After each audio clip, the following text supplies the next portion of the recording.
All right, let's talk Green Bay Packers. This is a team, of course, one of the more talented teams in the National Football League, but it's all about taking the next step for Green Bay. And head coach Matt LaFleur has recently made a smart move. It's kind of gone under the radar, but it should do a phenomenal job accelerating the Packers into that next level of performance.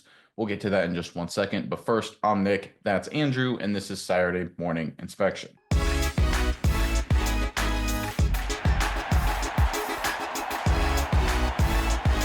All right, we all know after the past two seasons, the Packers are a good team. And of course, their quarterback, Jordan Love, is obviously very good in his own right. But now it's all about taking the next step. Very good being the quarterback, good being the team. You need to go all the way to great. We need to start seeing some championship runs, some deep playoff pushes. And Matt LaFleur has quietly made a few moves that I think will really unleash Jordan Love and push this team deeper into the postseason. Let's get into the report first, and we'll break it down on the other side. This is courtesy of ESPN. While offensive coordinator Adam Stenavich ultimately stayed with the Packers after interviewing for the Chicago Bears head coaching job and play calling coordinator jobs with the Houston Texans and Seattle Seahawks, LaFleur, who calls the Packers offensive plays, still managed to make significant changes to the staff on his side of the ball. He hired Luke Getsy to return in a full-time role as a senior assistant, and this is the most important part, promoted Sean Mannion to a quarterback's coach and moved Connor Lewis from assistant QB coach to pass game specialist / game management. So Sean Mannion now has a much more prominent role dealing directly with Jordan Love. Mannion will provide quarterback Jordan Love with a different perspective as Love enters his third season as a starter. It's the first time in his pro career that he's had a former NFL quarterback as his position coach. And I think that's really important because if you look at the Jordan Love model of quarterbacks, and there's a couple of them, right? Uber talented, crazy athletic, super arm talent guys. One of the things that you look at the successful ones is that they were paired with in their quarterback room a veteran quarterback who's been there before, who's non-threatening whatsoever, doesn't even have closer level physical gifts, but it's a guy that can bounce ideas off of and just support the young quarterback. Let's give you a few examples here. We put together this graphic looking at three-star quarterbacks. We're going to start with Patrick Mahomes and the first 2 years of their careers as starters. Mahomes had Sean Moore and Chad Henne as his backup quarterbacks. Excuse me, not Sean Moore, David Moore and Chad Henne as his backup quarterbacks. Again, non-threatening guys who nowhere close to being starter quality, around 30 or older, smart, savvy, kind of future QB coach prospects, non-threatening whatsoever. Work with Mahomes, let him, figure out how he needs to structure his offensive talent in the offense. What happens? Mahomes' growth obviously accelerates. He becomes a superstar early in his career. How about Josh Allen there halfway down? You can see his first 2 years as a starter, he had two non-threatening veterans as well, Derek Anderson and Matt Barkley. Both of these guys been around the block, been backup quarterbacks, were basically situated to be career backups. Again, totally non-threatening, but smart, savvy guys. Nowhere near the athletic talent of Josh Allen, but just allows Josh Allen to learn the offense, support him, continue to grow. He becomes a superstar quarterback. Now let's go down to the recent Super Bowl champion, Jalen Hurts. His first 2 years as a starter, he had Gardner Minshew as his backup quarterback. Minshew has essentially become the modern day Ryan Fitzpatrick, a totally non-threatening. He's kind of a fun backup to have, a starter on a bad team, but a great backup on a good team, works well with young quarterbacks, allows them to develop, just is a great locker room guy, totally non-threatening, nowhere near the athletic gifts of Jalen Hurts, right? These are the three models that if you have that model of quarterback in terms of athletic, super talented, great arm talent, these are the backup quarterback models that you should have. It's worked, right? Mahomes, Allen, Hurts.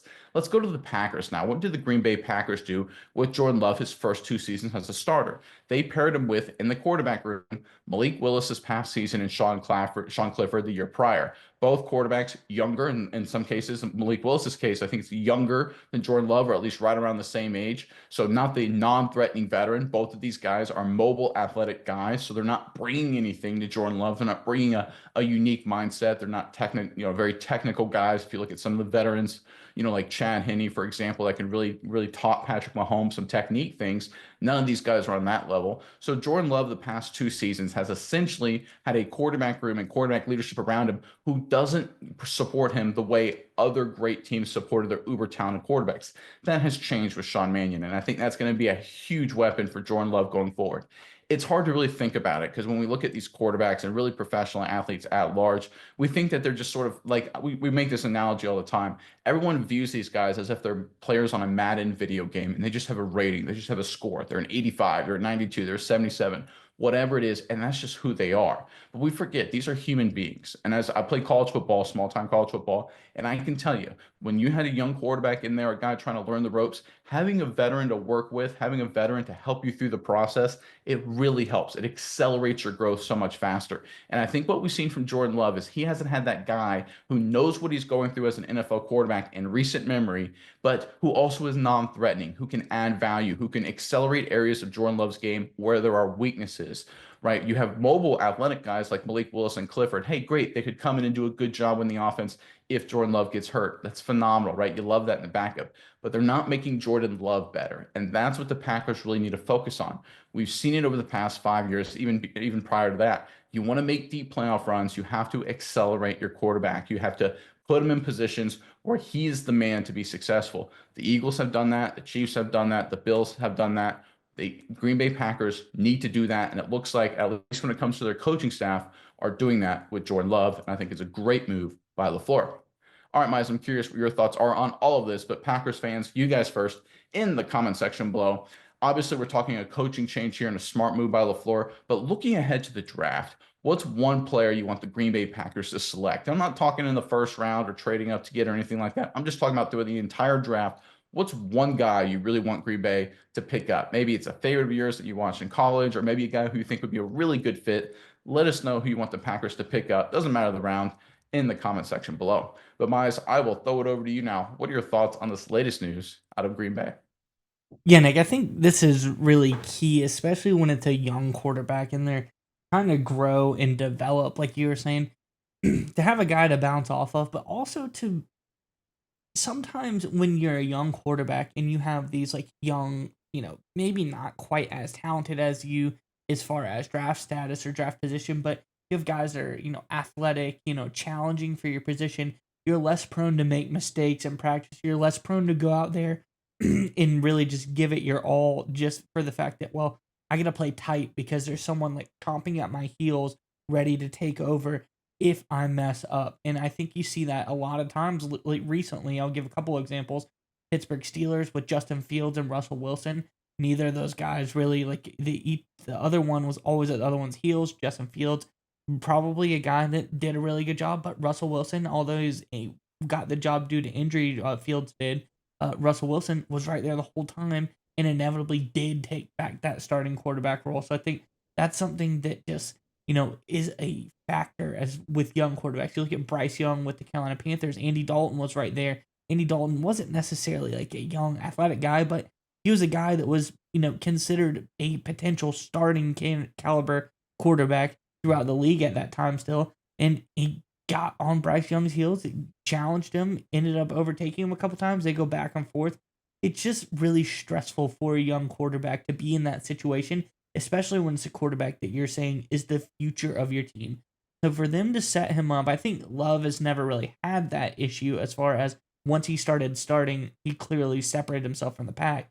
But I just think it's another smart thing overall, just to have some guys in there that are truly backup quarterbacks and really help progress, let someone be free in practice, do all the things that they feel like they need to do.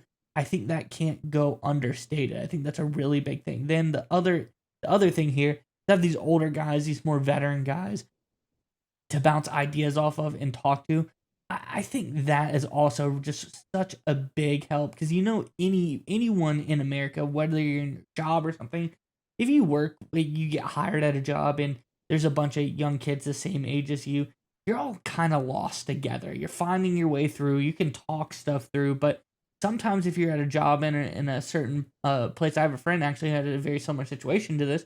They worked at a job at a plant, and there's a guy there, been there for like 25 years, and the guy was like a legend, knew everything. You go under that guy's wing, he can tell you the tips and tricks. He might not be as young and upcoming, like superstar level of talent that you are at a young age. Like you have the more potential at that point, but he's been there, done that, seen everything, can help you out. Like, hey, I might not be able to throw the ball, a mile anymore, but there's this little thing that you need to work on that I found out like 10 years ago with this one quarterback coach really helped me smooth out my throwing motion.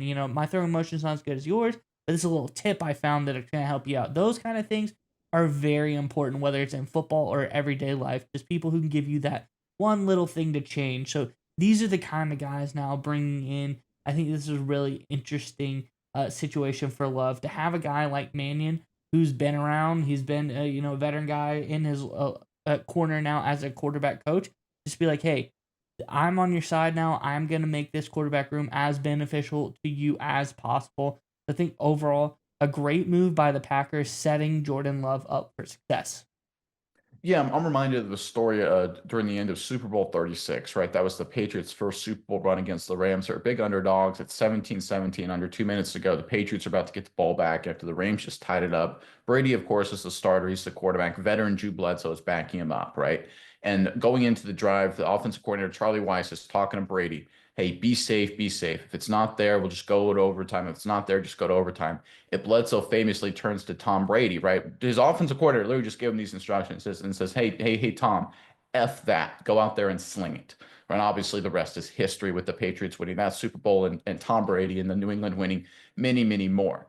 Let's not discount the fact that having a veteran quarterback that's supportive and just, in a weird way, just allows a starter to just relax and cut loose a little bit and be himself. We have to remember these are human beings, right? They have this ability, despite their incredible talent, to feel constrained by trying to appease their coaches and make sure they make all the right reads and all the right decisions. Man, sometimes go out there and let your incredible talent, your raw athletic ability, and your just amazing football abilities just display and win games, right? Jordan Love has just as much arm talent and quarterback talent, in my opinion. I think a lot of people would agree with this as a Josh Allen, right? As a Patrick Mahomes. That's why the Packers drafted him where they did in the first round, of course, trading up to get him. He didn't have incredible numbers, didn't win a lot of football games in college, but the potential, raw potential was there. So they went out and got him because the thought was he could become that guy. And we've seen over the past 2 seasons, he has flashes of where he certainly is.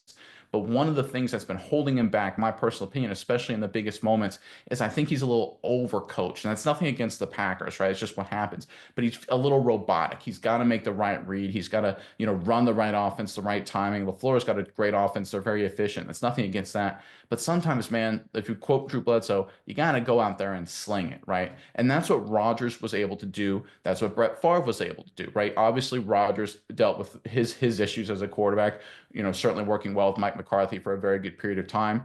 You go back to Brett Favre, of course, with Holmgren, very similar thing. Got on the coach's nerves sometimes, but I tell you what, when you go out there and sling it, you make these incredible plays. Sometimes, especially Favre, you have these ugly games, throw a lot of interceptions, but you figure out what you do, what you can't do, what you can get away with, what you can't get away with, and you push your team and you end up doing amazing things, right? Brett Favre went to 2 Super Bowls, won one, gunslinger. Aaron Rodgers obviously went to a Super Bowl, won it. Not as much of a gunslinger as Favre, but still hyper aggressive. People look at Rodgers' interception percentage and think, oh, he's just a check down artist. Not at all. The guy was incredible making deep throws down the field into tight windows. He was just very selective about it. You look at Jordan Love, I think he could be a little bit more aggressive at times and a little less aggressive at others. I think structuring this coaching staff a little different and pairing him with a former quarterback will get him what he needs to figure out when he can be aggressive and when he can't, when it's time to sling it and when it's time to hit the check down. And I think we've seen it at times. I remember the loss late in the season in Minnesota where the Vikings basically dominated the entire game. It was looking like an ugly loss for Green Bay. And suddenly the Packers come back and make it a game. That was sort of the moment where it's like, oh, Jordan Love, when he gets to act outside of a framework, suddenly he becomes spectacular, right? We've seen this a lot over the past couple seasons.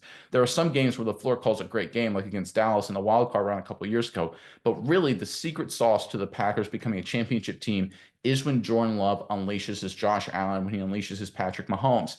We saw it at times. We need to see it consistent. And I think having Sean Mannion being the quarterback coach will push Jordan Love to be that guy consistently. And if they can pull it off, the Packers aren't just going to be a wild card team, aren't just going to be a team to win a game in the wild card round, but we're looking at deep playoff pushes and maybe even Super Bowl appearances out of Green Bay.